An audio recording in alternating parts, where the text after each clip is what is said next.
Crazy. I'm gonna start trying to. Maybe I'll try to share it. I don't know. Actually took notes. I actually prepared, sort of. Wow. A little. I know. People aren't going to know Feel what to bad. think. No. You feel bad. Yeah. I feel less than you now. Well, I always feel less than you. Oh, I shared a text message with Bryant earlier, and I said that I saw the Sabrina Carpenter performance on Saturday Night Live where she did man-child dancing in her panties, and I now support not releasing those Epstein files. Nobody needs to know about those. Nobody needs to know anything. It can hurt some people who are just not involved. So, dang, man. I looked it up. She's 26 years old. She's 26. Yeah, yeah. Which is less than half my age. You know. Well, I mean, I don't want to get into a discussion of all this. I know it's uncomfortable, right? It's very uncomfortable. Yeah, it is. But 26 is 26 is all I'll say. Well, I mean, there's a legal thing, okay? There's a legal thing. Of course, yes, of course there is. That's why it's so uncomfortable, my man. But there's also like there's a moral and a scrupulous part of it too. That's really, and that's the part where you get stuck right there. That's the part that's a problem. That's problematic. And that's the part that's most important. It really is. It really is the most important. I mean, the legal thing, yes, of course. Of course, yes, we always want to obey the law. Always. I'm a huge fan of obeying the law. I'm a notorious rule follower. From jaywalking all on down. I mean, forget it. Littering, jaywalking, the whole nine. I'm that guy. Yes.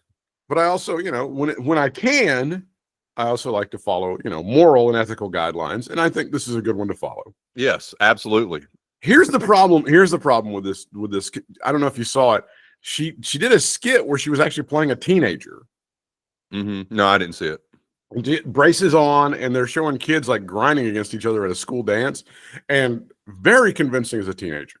Very convincing. You want to go, bullshit. That's a 26-year-old. You would have gone like, oh yeah, she could be a teenager. Oh yeah, I was surprised when I saw she was 26. I was like, wow, okay. I was too, and I'm like, I don't know. I don't know. I feel some kind of way. But that Epstein file, that needs to be kept under wraps. I completely support Pam Bondi and her efforts. I'm just saying.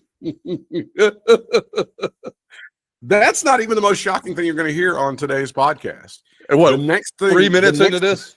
Yes, the next thing I'm going to say is perhaps the most shocking thing that we've ever said on this podcast.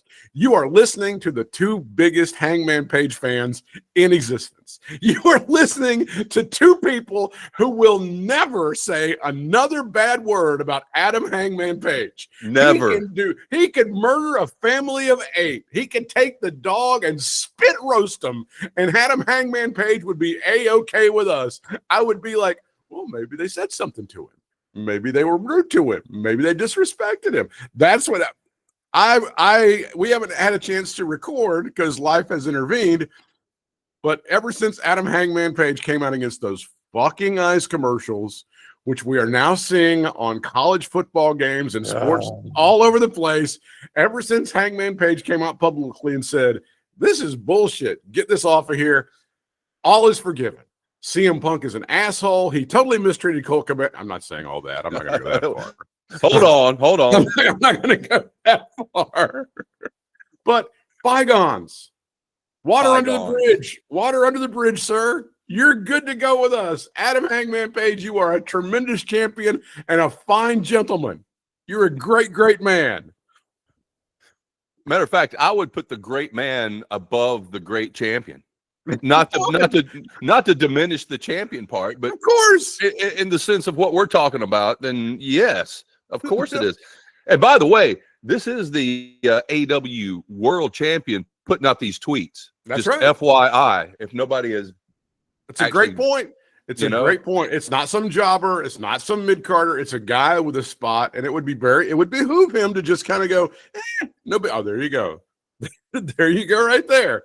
You got the hanger. You were on board before. You knew he was going to be cool before he was cool. Yeah, it was right there. Wait, now see, fate has a way of finding you, and then that's just whatever you want to call it, fate or whatever. But yeah, there he is. As long as we do this podcast, He will be somewhere in the background. If I'm sitting out on a deck or something, he's going to be sitting on my lap. He will be right here with us. Hangman. This is for all the things I've said about you in the past. I apologize for everything. Again, bygones, gone. Doesn't matter. It's all been wiped clean. You are the man as far as any of us are concerned. You were a great indie worker when you were up in Virginia. You helped lead that little indie revolution back in the day. And God bless you. And I hope your career goes on for many, many years, sir. You're a fine gentleman. Yes. And just for the record, and I think I've mentioned this before, and I think I can speak for you on this. Back in the ROH days, you and I were huge fans of his. We were back when he was just Adam Page. Back when he was just plain old Adam Page from Bowie's Creek, Virginia, or whatever. It's not Bowie's Creek, but it's whatever Creek, Virginia. Aaron's Creek, Virginia. Shit Creek, because that's what he was up after. No. Yeah. No, I love the guy. I think he's a wonderful man and a fine champion. I salute you, sir. You know, I'll tell you another thing. I think Ava, Rock's daughter, said something about something. Yes, recently. You're right. I saw that. So you know what? I may have to find me an Ava action figure now. I love you, Ava. You completely deserve your spot. Nepotism is great with me. I love nepotism. Whatevs. Yeah. I hope Eric and Donald Trump Jr. are able to achieve so many great financial goals. How about those, how about those protests yesterday, huh? Yeah. No kings. Did you get your check from Soros yet? Because oh, by the way, if you're a young person listening, a check is a direct deposit made of wood. Chiseled. The numbers and letters are chiseled into the wood. No, you know, I had to work yesterday, so I had to call to make sure that direct deposit did not go through because I'd felt bad taking it and not being able to go. Mr. Soros, no, I'm not able to make it. I'm going to be pretty busy today, so you can just hold off. It's fine. So you just called him? Oh, okay. Well, I've got the line. Oh, I've got the line. Remember earlier I said I felt less than you? Okay. Through my late best friend Brad Krantz, I am an honorary Jew, so I get in on the conference calls. I know, yeah. So they let me in. We've updated the it's no longer a conference call. It's just Zoom. We just Zoom. That's all we do. Okay. Well, that's that's the way to do it. It's 2025, Oh, sure. And I said, hey, Georgie boy, because we're like that. We're tight. Yeah. You can just, I know you wouldn't miss the money, but you don't have to send it this week. I'm not going to be able to make it. Was he appreciative of all that? I'm sure he was. I really thought that Trump really he reacted very well to the whole thing by doing the AI with him dumping shit on people. I thought it was a mature, measured reaction, the sort of thing that makes you proud that he's our president. Really, it's normalized. It's normalized. Old Pussy Neck had the danger zone, and I really would like for Kenny Loggins to sue the fuck out of him. It would be nice. And he's in a cockpit of a fighter plane, and he's got I think the little oxygen mask is not over his stupid face correctly anyway. And he goes over and he's dumping shit on the protest. I saw Harry Sisson was one of the guys that got nailed with it. So I don't know. Yep, of course. God bless him. It was a great moment, really, for our president. I thought it was really measured and very well done. But boy, you remember those hate him. I was gonna say, you remember in like those old time movies, and they would roll out the scroll, and the scroll just keep going on, hear ye, hear ye, and all. If we listed everything like that about him, about Trump, that AI thing, and then just go from there for the last 10, that scroll would just go like from my house to like Dublin, Ireland, Yeah. Oh my God, it's just amazing. It's like amazing to me. It's almost like a Mel Brooks bit where this scroll just keeps on rocking, right? Yes, it's like the history of the world, part 3. Yeah, it's just kind of goes and goes and goes. But it was a pretty good protest. I mean, it was a Hate America protest, obviously, and bunch of extremely violent. You saw the shootings and stabbings and rapings that happened yesterday. It was like the Purge. Jesus Christ. Fucking I think Mike Johnson was on with Stephanopoulos, and he's like, "Well, we congratulate them on their apparently peaceful protest." Oh, apparently, yeah. We can say apparently. Let me use that one. Apparently, on your side there, Johnson. Hey, did you hear that? Did you hear that story a couple of weeks ago with the guy that said he had a Grindr account and some messages from Mikey? Isn't that weird? That story just kind of faded away, didn't it? It sure did. He got him some lawyers and made another video, and next thing you know, poof. It's just I don't know. I hope the guy's not dead. I mean, he could be. We have no idea. He could be in ICE custody and soon to be dead. Well, apparently, according to him, that all the information is like under like lock and key with these attorneys that he hired. So if anything happened to him, they're supposed to let it go, let it free. And I think some journalists were trying to vet the information and maybe publish it or something. I don't know. I'm not sure. Yes, exactly. That's what I was going to say. They would let it go to the journalists and they would, make it public. So, but I really feel very strongly that Mike Johnson is 100% gay, like 100%, like really super gay. Good chance. Not like a little gay. I mean, like one of the Village people, like that level, that level of gayness. Yeah. Hey, you're probably not wrong. I feel like he's the kind of guy he's there at 3:30 in the morning at a truck stop, tapping his foot 3 times at stall number 4. I feel like he's that guy. I just feel like, I don't know. He is a little smarmy looking though. I'm just saying. Glasses and everything. I'm just saying too. Yeah. What was it? Arlie Ermy said in not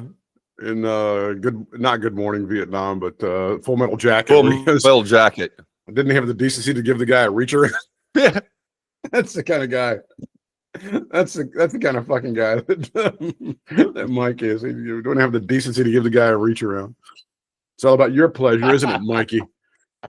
That's just super. Like I'm saying, he's wearing glittery shit while he's having sex with a guy, and they're having like dance music at 120 beats per minute playing, and there's a disco ball. And it's probably, I'm trying to think of somebody like what's a super. Oh, Cher. Cher is playing like it's a Cher remix at 120 beats. That's right. That's the one. You want to tell back show. There was a metal disc jockey that I was talking to. This is an Ace Frehley story because he was talking to Ace one time. R.I.P. Ace Frehley, one of the great cornerstones of both of our childhoods. One of the great ones. Yes. A guy who, he really knew how to do some drugs back in the day, didn't he? He knew how to really. He was a master. Now it wasn't just him because Peter Criss also did a lot of drugs, but yes. They both did a lot of drugs. So this DJ goes, he said there he was at like a birthday party for Eddie Trunk or something like that, or Matt Pinfield or something like that in Vegas, and Ace was waiting 15 minutes for an Uber, and he goes, "All right, you and me, comedian, joke off." So they start doing joke offs, and the guy goes, "Hey, when Cher recorded If I Could Turn Back Time, the original title was If I Could Turn Back Time, I would go back and fuck Ace Frehley instead of Gene Simmons." And Ace goes, "Well, of course she did."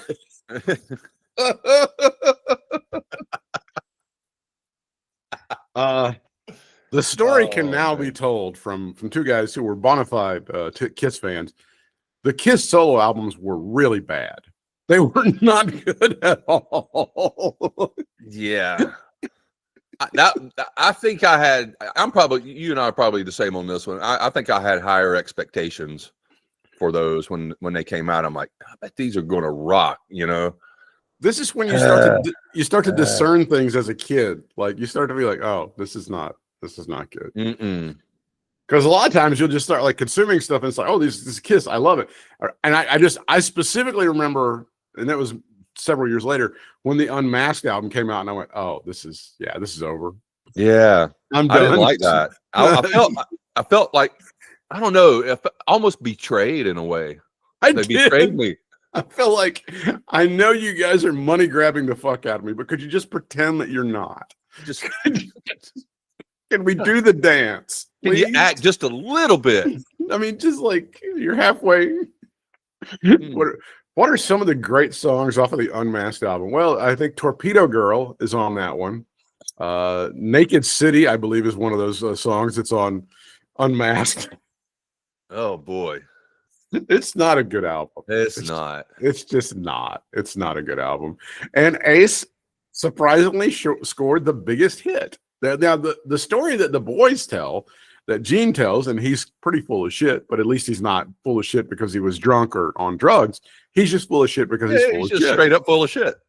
He says, well, we kind of just did that to keep the band together because everything was kind of falling apart and everybody was kind of going in their own separate directions. They weren't happy. And, you know, Peter and Ace were just doing crazy drugs. And went, hey, let's all do solo albums and release them on the same day. Okay, fine. We did it. And then. Yeah, I mean, it's a good idea. Like I said, I thought it was cool until I heard it, until I heard them. They were, yes, in concept they were good, in reality not. Yeah, exactly. That was my whole thing, and I was just really disappointed in it. But you know, we did get New York Groove out of it, so I guess New York Groove, which I had no idea was written by Russ Ballard. I didn't know this. Was it a cover song? Wasn't it a cover song, or was it Russ Ballard just wrote it? He wrote it for a band called Hello. Okay, he wrote it for a band. Yeah, and then they covered it. And if you ever heard their version of it, it's very different than the one Ace did. No, I knew it. I knew it was some sort of story about that. That wasn't the. You know, he wasn't the first person to sing it, kind of thing. I didn't know. I couldn't remember that whole thing. But no, I haven't heard it. I haven't heard that. Yeah, I had no idea that Russ Ballard wrote that. But it was. We're sorry to see Ace go. Ace was the real rock and roll guy in the group. He was real. Rebel. I mean, everybody needs. You got to have a musician in the group, and you got to have like a guy whose attitude. This was the rock and roll guy, you know. Mm-hmm. Yes, and I'll tell you this. When I saw them, he was the one I wanted to see. He was because you know he always does the solo with the smoke coming out of the guitar. And yes, that to me was just more badass than the blood coming out of Gene's mouth. You know, right, I mean, that was just kind of shocking. But the Ace doing like you said, the rock and roll part of it, he was just so rock and roll, and that was so rock and roll to have smoke coming out of your damn guitar while you just freaking shred it. You know, I saw Fall Out Boy a couple of years ago, and they had explosions, and they had smoke coming out of his guitar. And they were doing all this stuff, and I went, "Hey, I finally got to see Kiss." It was so much like Kiss that Nantucket tried to open for them. Hello, hey, that's a local Carolinas joke, ladies and gentlemen. Yes, it is. Did they not play at the Magic Attic at one point? Nantucket was like, I just recall Nantucket being like the specific opener for Kiss in the Carolinas. They were like the chosen ones. It seemed like every tour, and it was probably like one tour, but it may have been 2 or 3. In fact, it was so much so that I thought the name of the band was "And Special Guest Nantucket." That's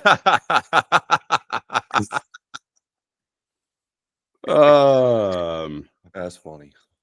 All right, let's talk about wrestling, because that's what this is ostensibly a wrestling podcast, because we've already forgot about that. We talked about Hangman. And we took that exit ramp. We did do that, and then we talked about Sabrina Carpenter making us feel very uncomfortable. Yeah, yes. Still does. Nothing's changed. It's like I don't even know what she's going to look like when she's 40. Like when she's 40, she's probably going to look 20. Yeah, she's just one of those people. You know, there's guys like that too. You know that just have that young look all their lives. They always look 20 years younger than they are, or whatever. Michael J. Fox looks so young, you know, for many years. Bob Costas, exactly. One of those guys. There you go. Exactly.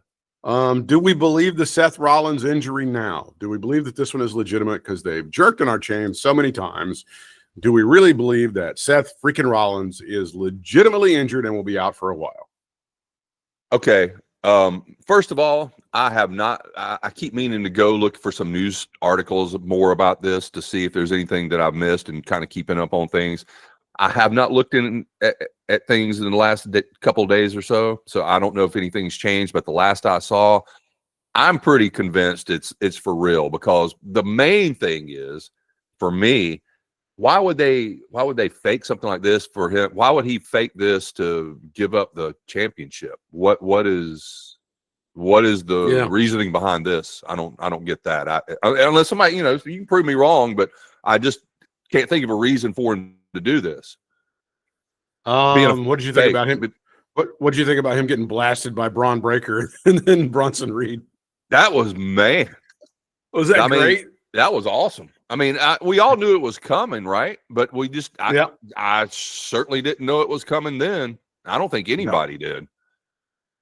They're rolling the credits right there, and it says on the screen, executive producer Lee Fitting and Paul Levesque, and then bam, Braun Breaker just blasts the shit. He spears the shit out of Seth Rollins.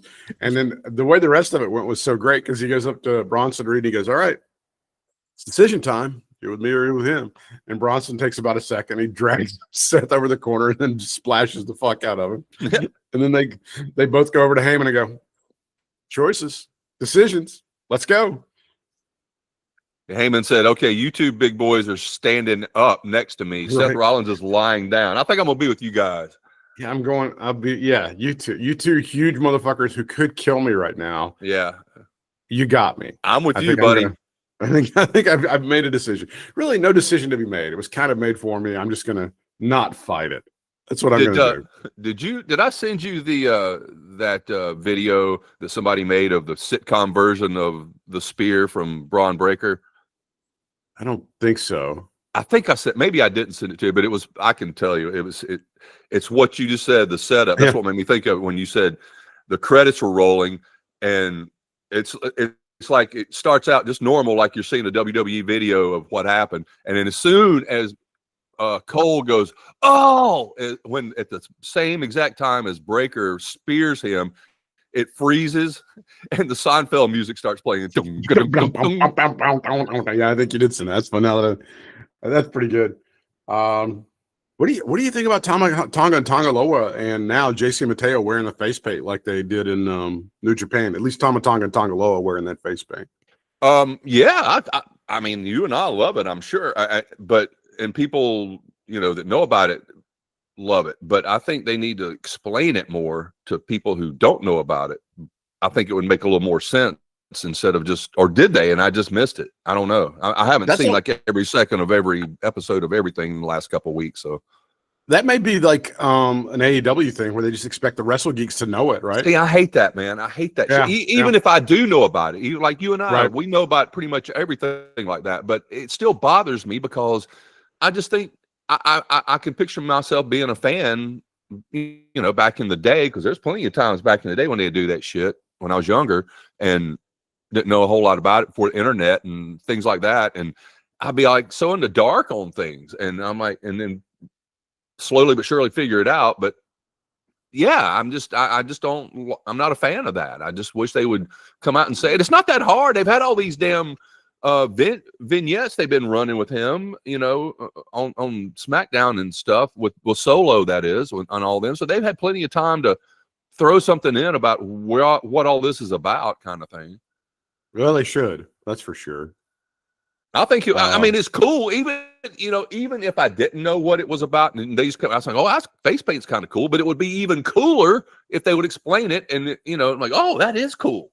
So like you and I, we love wrestling, and we pretty much watch something wrestling related every day, whether it's some reels or you watch a match or you watch an old something. We're watching, but you can't know all of this stuff. You just can't know everything about all this stuff. Even nowadays with the internet everywhere, you can't know everything. You can't know all, because there's so much content that's out there. I mean, there's an NXT Halloween Havoc coming up in 6 days. Huh? Yeah. I mean, it's like we'll talk about TNA had their thing this weekend, and then there was a WrestleDream last night with AEW. We'll get to that. But you can't know even all of the Wrestle Geek stuff from New Japan, even when it was like super hot. You can't know all of it, right?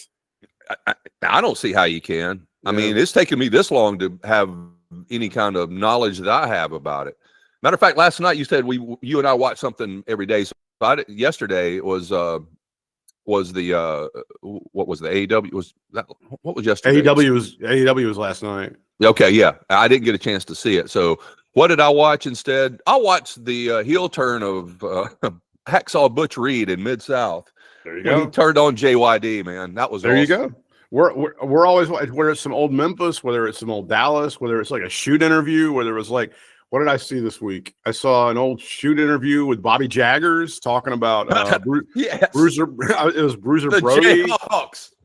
Jesus Christ! Did you know that Bobby Jaggers not only was a Vietnam veteran, but he became like a civil engineer guy after he left wrestling? Had no idea.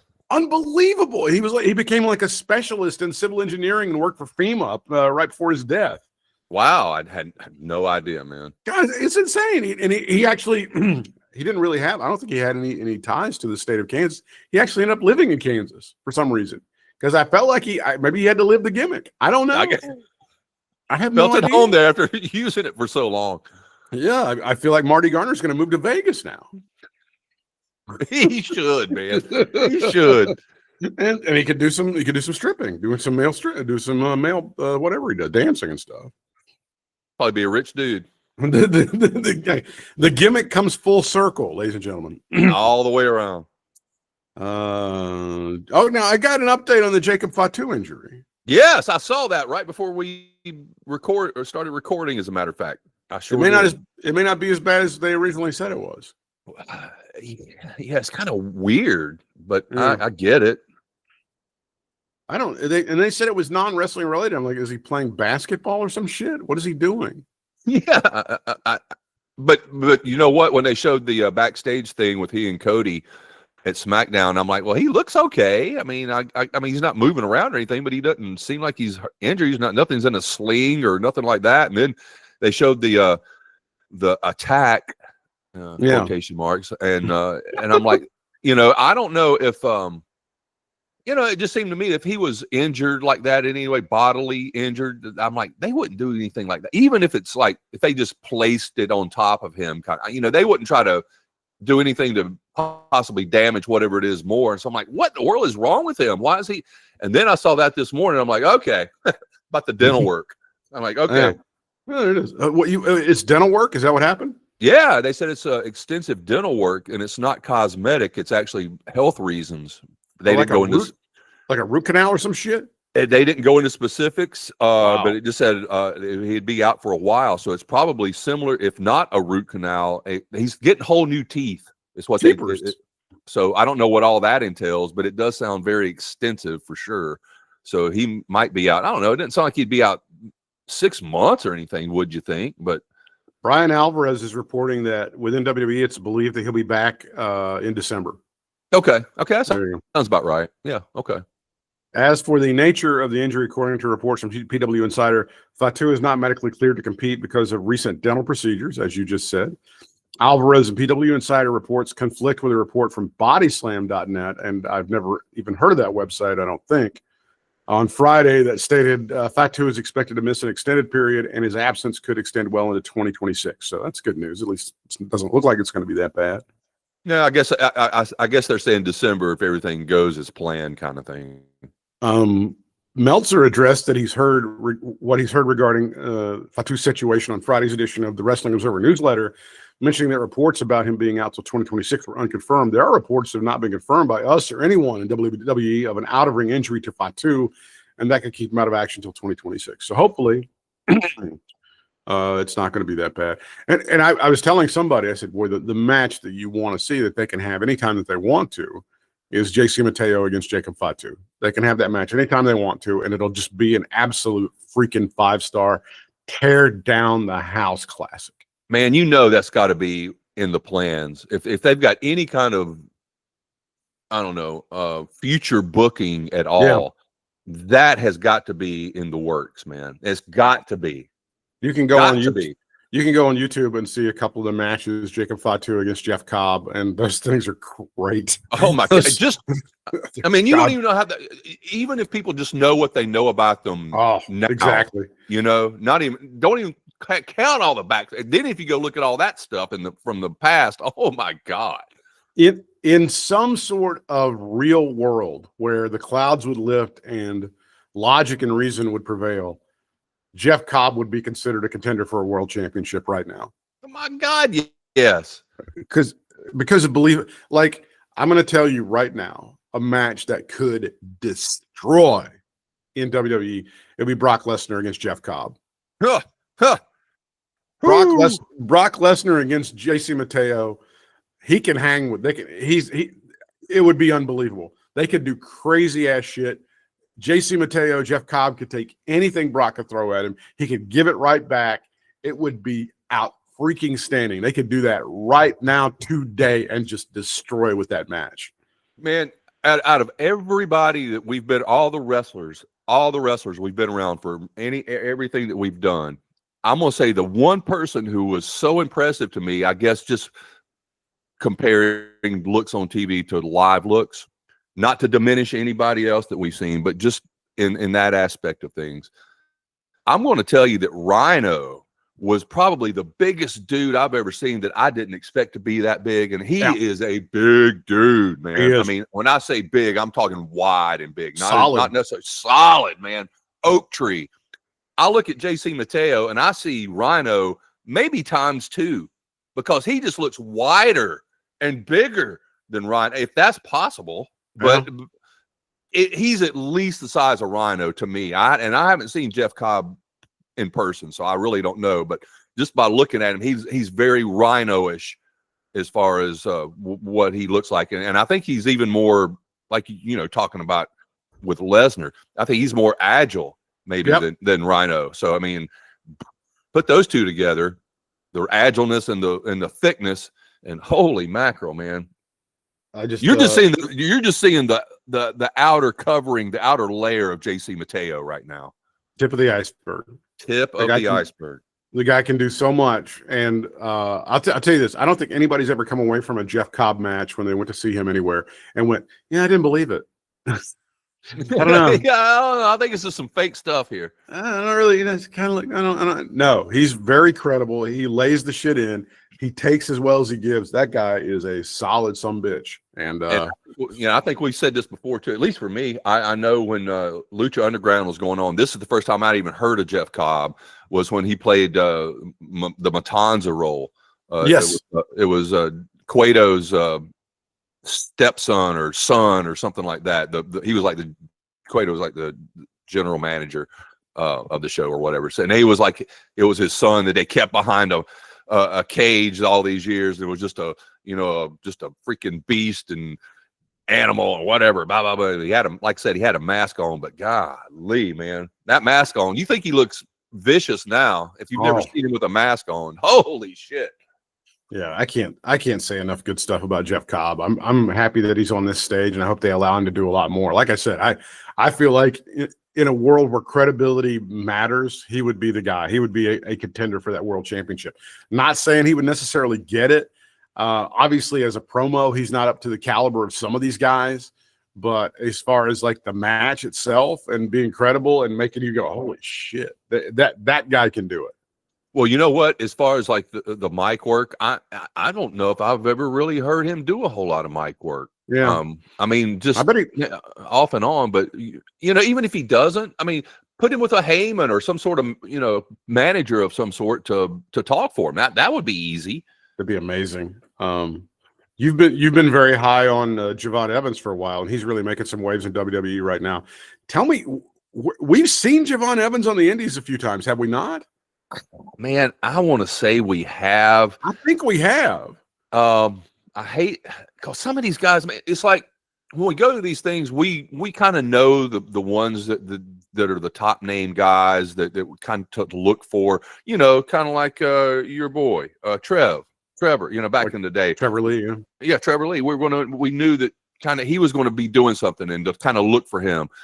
Some of these guys kind of come out of nowhere, like No Way Jose. Remember when he was around here and all of a sudden he's in freaking WWE, man? I'm like, what the hell? There was, So I'm thinking if we saw Javon, and this is no disrespect, it's just we've seen so many shows, but some of these guys like the mid-carders in these shows come out and they put on a show, and I maybe don't remember their name, but and I think that's what happened with us. I think we've seen him.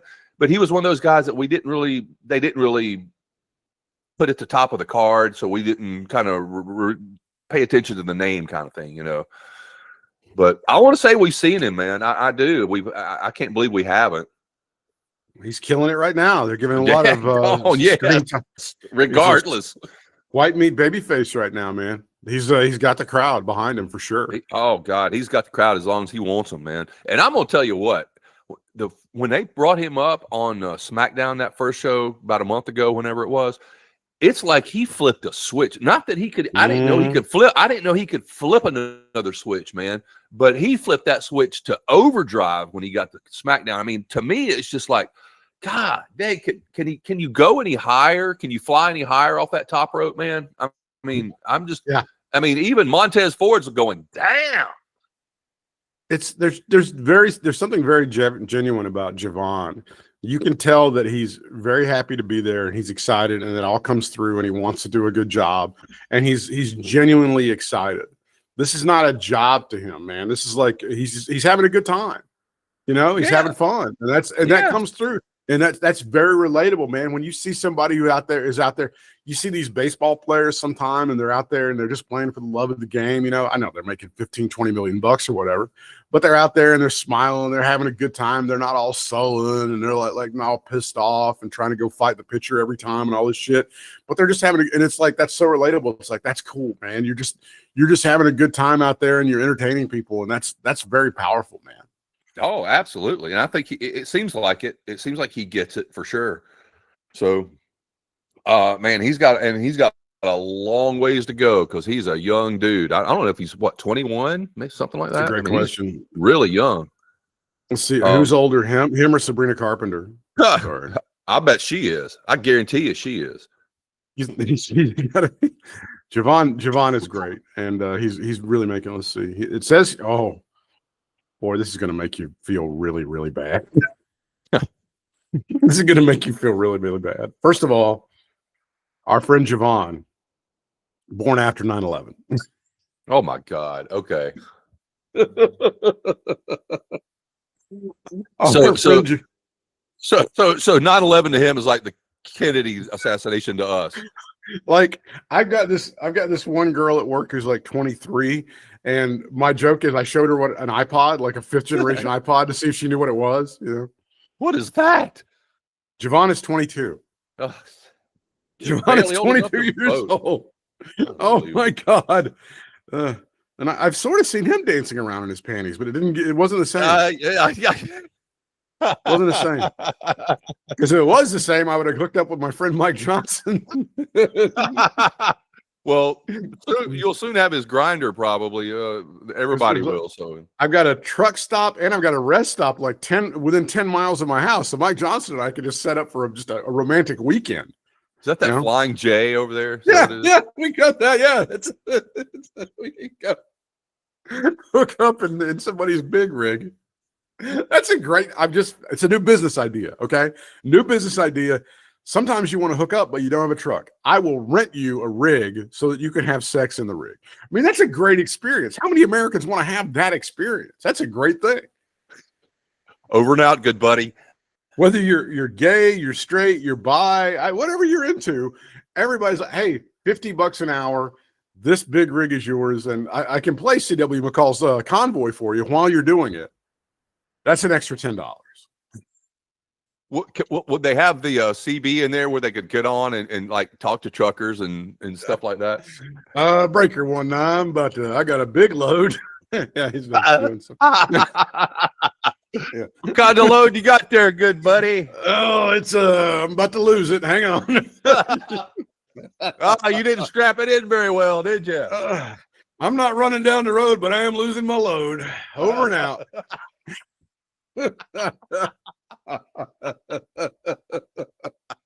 Oh, good times. Oh, that was nice. And I'm sure Javon Evans, if he's listening to this, is going to want to be associated with this particular segment. So shut the hell up. I was like, oh, we went from liking me to talking about guys having sex in trucks. That's weird. How do they do that? Well, welcome to the Katie Vick. Welcome to the Katie Vick is Alive podcast, sir. Boy, those exit ramps, I tell you. Everything happens, nothing's off limit, and somehow we're still woke. How does that happen? Somehow, some way. But here's the thing. I'll say this too about Javon. Now, No, Darby Allin, he's probably a little bit older, right? Let me see because I don't know if you saw. Did you see the Darby Allin clips? From last night, yes. Yeah, from the you saw. yes, yeah. That's why I got my Stinger shirt on. You saw the fucking him get like shot putted by John Moxley onto that and bounce off of that announcer's desk. That's part of my point that I'm going to get to here in just a second. You're going to be shocked by this. Darby Allin is 32 years old. Okay. Javon is he's like Javon. This is going to make you feel super old. Javon was born the same year that we signed on FM Talk 101.1 WZTK. Man. I think he was born like maybe I'm trying to see here, like 8-10 weeks before we signed on that station. Oh my God.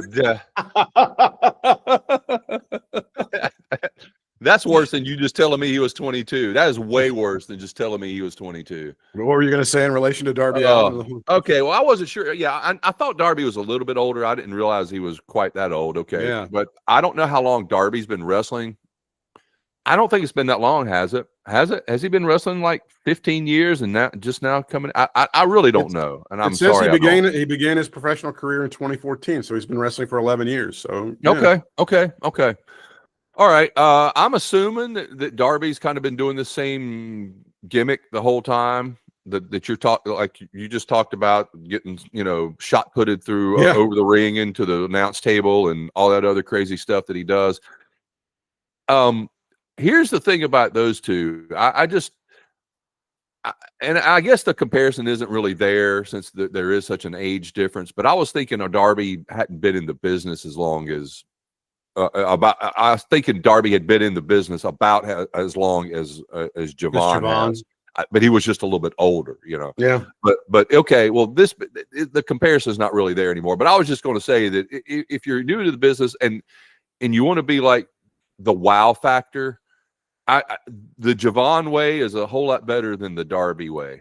Correct. Yeah, because Javon will be able to walk when he's 40. Exactly. That's my gosh. Yes. Here's something that Darby Allin has never said. No, I'm not going to do that. That's too dangerous. Never said that. Never happened. Never happened. And it's not like, and sure, Darby might not can spring off the damn turnbuckle top rope like Javon can or something, but he can move. He's got, he can fly out of the ring. He's got some X division skills if we're going to go TNA as far as, what I'm talking about here. So, I mean, he can do that stuff without doing all that nasty stuff, the shot putting thing and stuff. I mean, it gets kind of tiresome after a while, I think, as a viewer. In the X division, it's not about weight limits. It's about no limits. Exactly. It used to be about weight, but they kind of diverted into what you just said. Yes. That's what they always said. It's like when people go, well, what is it? It's not about weight limits. It's about no limits. But what is it actually about? Well, I can't define it, but I can tell you what it's not. It's everything else but this. Chris Jericho apparently saw the shit ton of money that John Cena was making in his farewell tour, and apparently he's ready to head on back in to cash out in WWE, get his Hall of Fame ring, and make a shit ton of money right on into the sunset. That's fine. I mean, I guess he deserves something like that. He's made his mark. So if that's what he's wanting to do, then that's fine. We hate him though. We hate. Well, I was trying. Look, man, I was trying to say it in such and pardon me for using this word, the democratic kind of way. But yeah, we're not fans. We're not fans. I used to be a fan. I used to be a fan. Well, now that I've got a signed Fozzy CD, so yeah. Now that they're all TKO is like the most magnified company you could ever think of. Like they're so magnified, it's unbelievable. TNA, yeah, it is. Well, no, TKO, the guys that own WWE. TKO, yeah, TKO. Yeah. I was gonna say TNA. I'm not sure. Okay, TKO, yes, for sure, absolutely. No, so TNA, he'd fit right in. Oh yeah, for sure.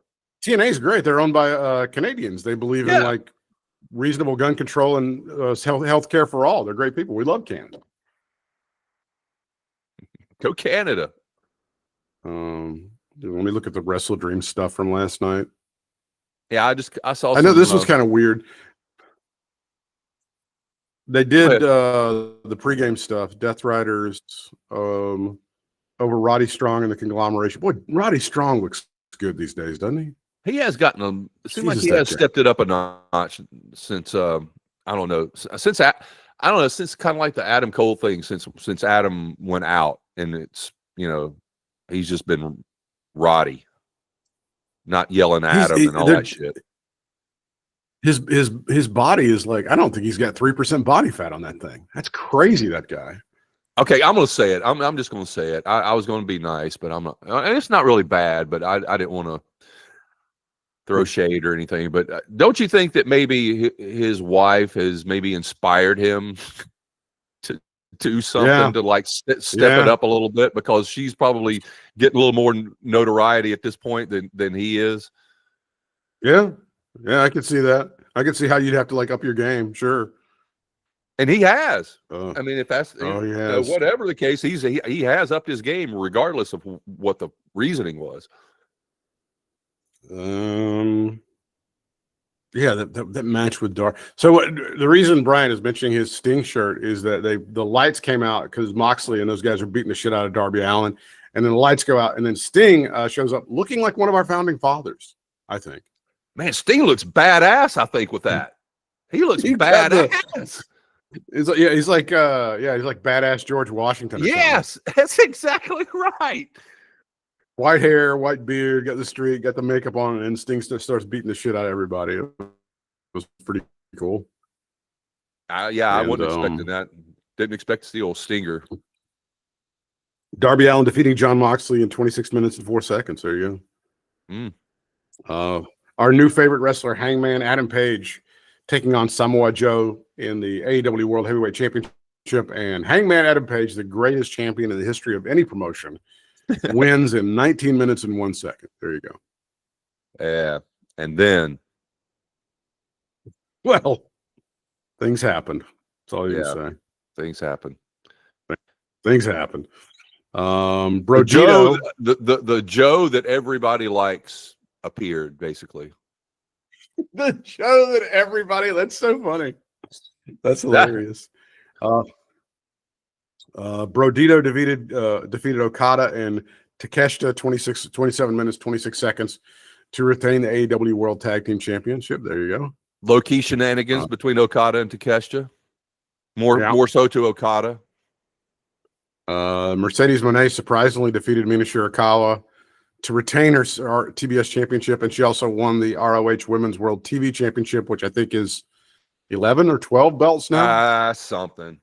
I don't know. Just a note to Tony Khan. The horse is dead. The horse is dead. God almighty. Oh, man. We get it. Have you been watching South Park? No, I haven't. You would die this season. You would, because first of all, the storyline is that Trump has impregnated Satan, and Satan is carrying the Antichrist.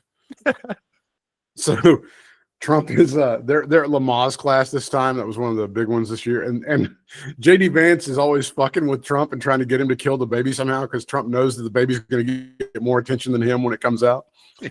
But anyway, one of the subplots was this 6-7 thing that the kids are doing. Are you familiar with this 6-7 thing that the kids are doing? I've heard of it. I really don't know what it is. I've just heard it mentioned. You just say 6-7 and everybody laughs. The joke is that there's no joke. Okay. So Eric Cartman is trying to get everybody to say, and Eric Cartman is so into this that he can't even finish his dinner, and he makes himself laugh so hard that he vomits, and he has a medical emergency because he can't keep any nutrients down because he keeps laughing so hard he vomits over this 6-7 joke. So that's how I feel Tony Khan is with putting the fucking belts on fucking Mercedes. That's not about and you just see somehow Tony's backstage puking, and it's got nothing to do with like nose candy or the devil's dandruff or any of that other shit that he's doing. Hey, you think Tony's getting nervous with the bombing of these Venezuelan boats? Maybe he's not going to get his supply. See, Do we have any that's how you backup know it's plan? Do we have any bullshit. That's backup how you know plan? they're. I'm going to London with the Jags. I've got a supplier over in Europe. It's fine. He's flying down from the Netherlands. That's how you know that Trump is not actually. He's hitting like fishing boats, and they're not actually drug running boats. Because Tony Khan would be nervous right now. He'd be like, "Oh God, I'm not going to get any drugs," but he knows that Trump's not actually interceding or causing any problems when these supply chains for drugs. He's not. Yeah, that's right. Not making a dent at all. The only supply chain that he fucks with is the one that fuels our economy. Yeah, with his how about tariffs. Yeah. Shit, it's only ever really fucks with. Yeah, it's not affecting you or me though. No, we're fine. Everything's fine. Nothing can be. It's great. I mean, I'm sure, like, if my 401k continues at this rate, I can retire when I'm like 90, 95. Yeah, well, it's before 100. Yeah, should be able to make it. Should be able to like retire one day and then just die, just fall over dead the next day. Well, that's how it's supposed to work. Got the bag, and now I'm good to go. Yeah. Chris Statlander over Timeless Tony Storm, 16 minutes, 31 seconds. She retains the AEW World Championship, and then she and I think Timeless and Mina were commiserating with each other backstage. And Tony said something like, "We don't have anything," and then Mina goes, "No, we have each other," which I thought was nice. I wish Mina won. That's a lot. I wish Mina won the championship so she could bring it to WrestleCade. That would be cool, though. Well, she's bringing her fine ass to WrestleCade. I'll tell you that's that. all that matters. Yeah. I know. Woo! Yeah, I did see that your girl Maya Yim is really kicking up the game online on her social media. Yeah, she did. A lot of people stepping up these days, boy. She stepped it up on her account. Roddy stepping it up in the ring, and now she's stepping it up on her Instagram. Man, holy mackerel! I thought it was out of this world to start with. If you like the Asian sensation, oh man, that girl's hot as balls, dude. God Almighty! I tried to tell you. Tried to tell everybody back in the day.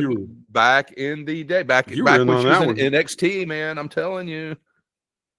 You were on it from Jump Street, man. You had that one. You had that one nailed from the beginning. I do, dude. I have abilities sometimes. That's one of my special abilities. Sometimes is that one right there. Everybody's got their likes and their dislikes. Bryant's a big fan of the Asians. Likes the Asians. And Kenny Omega, I love you, buddy. Salute. Yeah, Kenny came in and compare notes. Well, being the tall drink of water that you are, a lot of the short girls, they like tall guys. I've noticed that over the years. Yes. It kind of works. It's kind of a thing, man. Yeah. So it works out. I thought we had a little Kim going on, don't you think? When I met her, with Zaya. Well, look, I always feel so. We saw that video. The down under guy, the WWE down under guy, whatever his name is, Waller. Oh, him, yeah, Grayson Waller. He's talking to some girl ringside, and she's hot. And he goes, "It's no big deal to be hot at a wrestling show. There's only like 3 hot girls here." And I feel the same way when we go to WrestleCade. I feel sorry for those like really attractive women that show up. It's like there's like 2 fuckable guys in the whole thing. Well, it's just turns out, Brian, that's it. It's just us. That's right. Turns out we're under the yellow sun at that point. You know what I'm saying?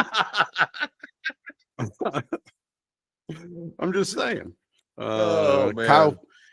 Kyle Fletcher defeated Mark Briscoe 24-44 to retain the TNT Championship. The Hurt Syndicate, who I think an opportunity has been missed. They should be called the Hurt Foundation, but they defeated the Demand. These are all good grades from wherever I'm reading this from. I think at Yahoo Sports. Jamie Hayter in the house. Hurt Syndicate. They're still one of my favorites. I love them. Shouldn't they be the Hurt Foundation? They should. Yes, totally. All right. Why do I have to think of all this stuff? Jamie Hayter over Thekla in 1536. Got that. What do you think of her? What do you think of old Thekla? Got some potential. I think there's some potential there. I see something there. I'm not totally sold. I'm slowly coming around on Stephanie Baker. Yeah. Slowly coming around on her. And I think there's something there with Thekla. I see something there. Okay. I really do. I'm kind of with you on that. FTR and Jet Speed, they did something funny because at the end of the pregame, they let this bleed over into the regular pay-per-view, which I thought was kind of clever, honestly. That was pretty clever, yeah. I think that's kind of clever to kind of do that. And they defeated FTR, beat Jet Speed in 12-25. Jet Speed right now, as we speak, year of our Lord 2025, I think they're my favorite tag team. Really? Okay. Right now, because the Usos are not really tagging right now, so. Yeah, who knows what's going on with that. But yeah, I like their chemistry. I don't know. I like them. I don't have anything against them. I don't know. I have to watch them really all closer. I think maybe next time to see if I really do like them. But they just come across as kind of vanilla to me. Okay. Like with those Google commercials against the iPhone where they show the vanilla cone and everybody's hand. Yeah, that's exactly right. But I mean, I like them. They just don't. So for some reason, they just don't stand out. And I'll tell you something else that's kind of got them. They took a lot of damn beatings there for a while, man. I mean, they did. They did. So I don't know. That's one of the things about Speedballs. He can take an ass whooping. That guy. Yeah. That guy can take an ass whooping. Willow Nightingale and Harley Cameron, currently the hottest tag team. Because Anna Jay pieced out. I don't know what she's doing, but I like her when she was. But I love Willow. They defeated Penelope Ford and Megan Bayne in 12 minutes and 18 seconds. Wasn't Anna with tagging with Ty Mello again? Yeah, they're back together. Okay. Hook and Eddie Kingston defeating the Frat House in 3 minutes and 24 seconds. Death Riders defeating the Conglomeration and Roderick Strong in 15 minutes 55 seconds. That's your WrestleDream. There you go. I really haven't seen say the review on the whole show was pretty good though. I haven't seen like a review. Yeah. It looks like they were getting some good grades on this stuff. I don't think anything was like. Well, they all, we shit on AEW plenty of times, but it's hard to argue their pay-per-views.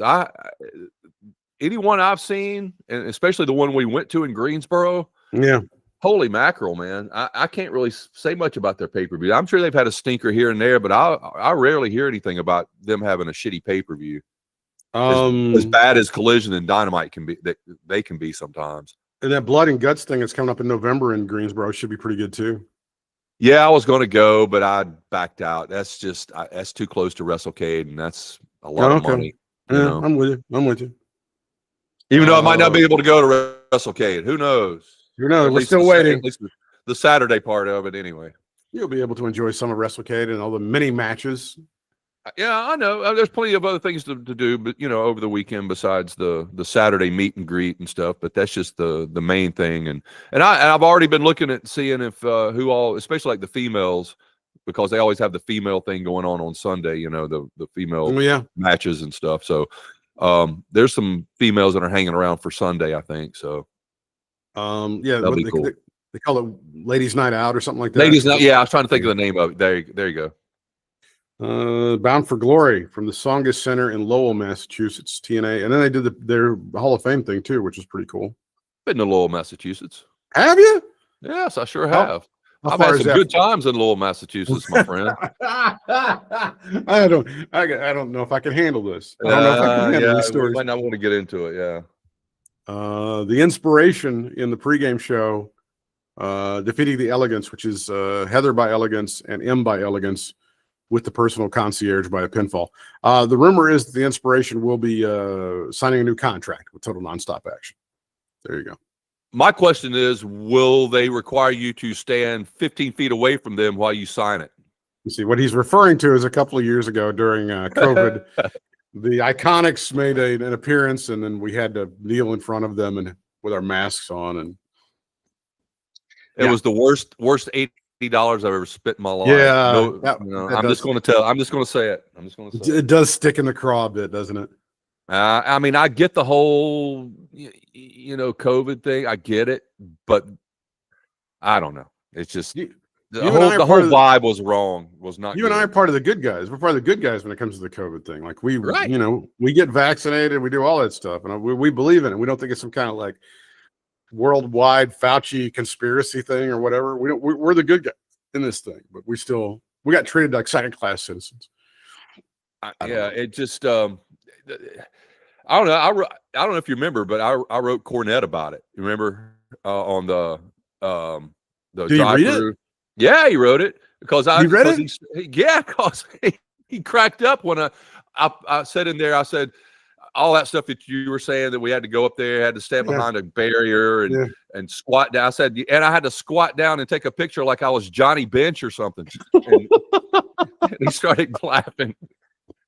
Cornette went through a whole thing about like his landline at his house fucked up, and so he had to wait until like Monday to call somebody, and then of course it was difficult to call somebody. I'm like, I get, Grandpa, I get here in 1974, you're trying to get your landline. He always like for Jim like technology stopped in 1989. Like that's the height of it. It's never going to come back. But I'm like, dude, you have a website. You sell stuff on your website. You have a fucking podcast. You need to embrace some technology because you're making money off of this shit, dude. Yeah, let's not be totally lazy. And then, my God, Stacy, she gets on that Twitter thing on her phone because I refuse to get that thing on my phone. I've still got a flip phone. I know. Dipshit. You're using an RSS fucking feed. You're on a very sophisticated podcast, and your buddy there is making you a ton of money with it. You might want to get with it and not act like you're in the fucking Stone Age. God almighty. Not a good gimmick. Not a good, no. I saw the Superman movie last summer, when it came out. Yeah. He's working at a newspaper, which is always traditional, but they're reading a newspaper, and I think it was in Modern Times, and everybody's like sitting around reading the newspaper. I'm like, what the fuck is this? What are we doing? That's pretty obvious. I mean, God. Isn't it weird? Like when you'll see a movie, even like a movie from the 80s or the 90s, and you'll see somebody using a payphone, and you're like, oh, that looks weird. That's odd. Yeah, but I bet people that are younger than us even think it's even weirder. Probably. I remember when we had to use. I mean, it's a wonder we didn't have fucking plague from using those phones. Speaking of spreading germs to each other and shit. Oh my God! Well, all that stuff, man. When I mean, you think about it as far as that goes, just yes. Steve Macklin over Frankie Kazarian, who is your champion. It's a singles match for the TNA International Championship. Tessa Blanchard with Victoria Crawford defeating Gia Miller. That's a singles match. The 22-person intergender Call Your Shot Gauntlet. Thanks, TNA. Yeah, that's a very TNA match right there. Frankie Kazarian and Nick Nemeth co-won by pinning each other, so it's a double pinfall. I think that comes in later on. Kalani Jordan, your champion for the Knockouts World Championship, defeating Indy Hartwell. Good to see Indy. Yep. Competing and doing well. The System, which is Moose, Alicia Edwards, Brian Myers, and Eddie Edwards, and JDC defeating Order 4, which is Mustafa Ali, Tasha Steele, Special Agent Zero, Jason Hotch, and John Schuyler. They're good to see Schuyler still working. Leon Slater versus Javon Evans, ending in a no contest. That is a singles match for the X Division Championship, where it's not about weight limits, it's about no limits. That's right. Don't forget it. The Hardys defeated Team 3D and tables match, and that was where I guess they took off their boots and all that shit, right? Yeah. It was a little emotional. I get it. And then what else happened? Oh, Mike Santana defeating Trick Williams, the Trickster, by pinfall for the TNA World Championship. There you go. Yeah. It's all the TNA stuff that happened. Yeah, absolutely. All right. Any finishing thoughts on another award-winning episode of Katie Vick is Alive? Let's see. We didn't touch on too much of the Seth thing other than whether we thought it was fake or not. But I did want to ask you if you had any thoughts on where they're going to go with the World Championship now, or have you even thought about it? Well, I wish it was AEW so we could have a tournament. Well, they did it. Didn't they do a number one? Didn't they do like a number one contenders match? Wasn't that the Drew thing? That was the Drew, and then it turned into Drew and Cody. So maybe they're going to end up being Drew and Cody, but that was with them.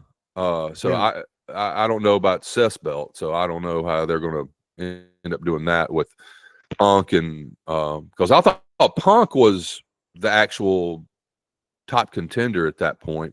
I forgot how it got to that, but I heard him say that.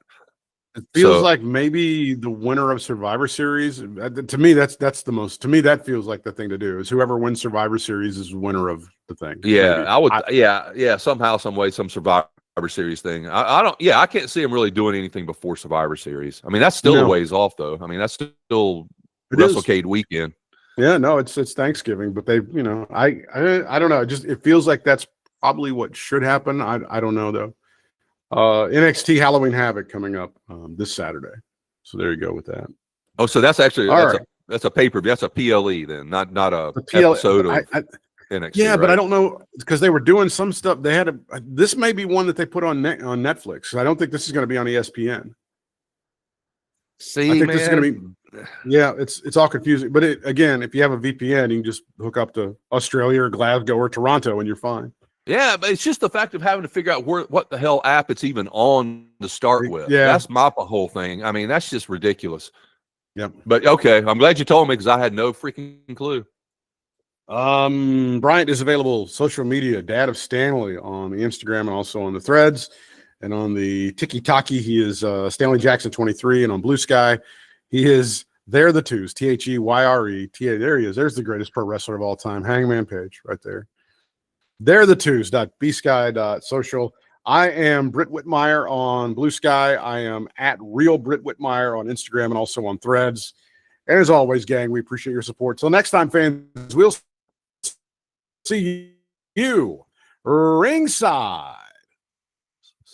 Stopping the stream, stopping the recording.